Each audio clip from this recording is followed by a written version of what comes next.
दुर्योधन के पास युद्ध को नहीं करने के लिए कई प्रस्ताव आए, लेकिन उसने शांति के सभी समझौतों को ठुकरा दिया।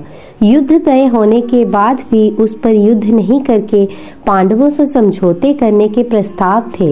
युद्ध में भारी जनहानि होने के बाद भी उसके पास मौका था कि वह शांति समझौता करके बाकी सभी की जान बचा ले, लेकिन जिद्दी दुर्योधन तो किसी भी कीमत पर पीछे नहीं हटना चाहता था, क्योंकि उसे यह लगता था कि अंत में जीत उसी की सेना की होगी।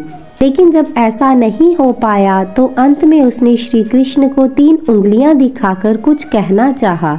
युद्ध के अंत के बाद भीम ने दुर्योधन की जंघा उतार दी थी।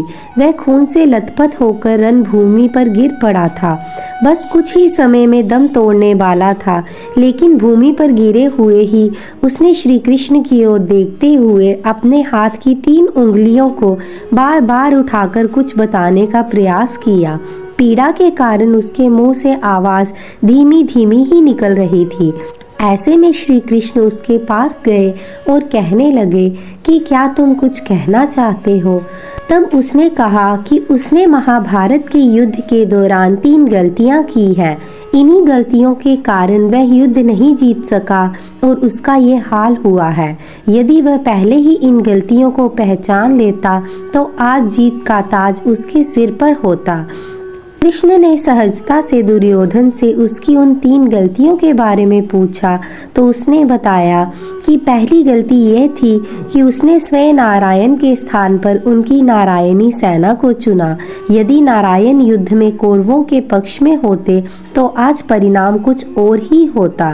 दूसरी गलती उसने यह बताई कि अपनी माता के लाख कहने पर भी वह उनके सामने पेड़ के पत्तों से बना लंगोट पहनकर गया।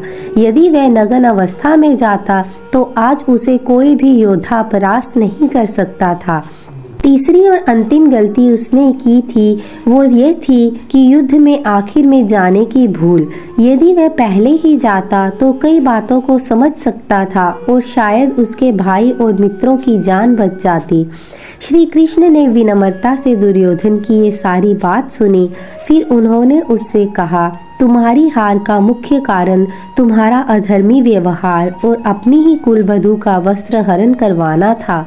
तुमने स्वयं अपने कर्मों से अपना भाग्य लिखा है। श्री कृष्ण के कहने का तात्पर्य यह था कि तुम अपनी इन 3 गलतियों के कारण नहीं हारे, बल्कि तुम अधर्मी हो इसलिए हारे। यह सुनकर दुर्योधन को अपनी असली गलती का एहसास हो गया। जय श्री कृष्ण, जय श्री राधे।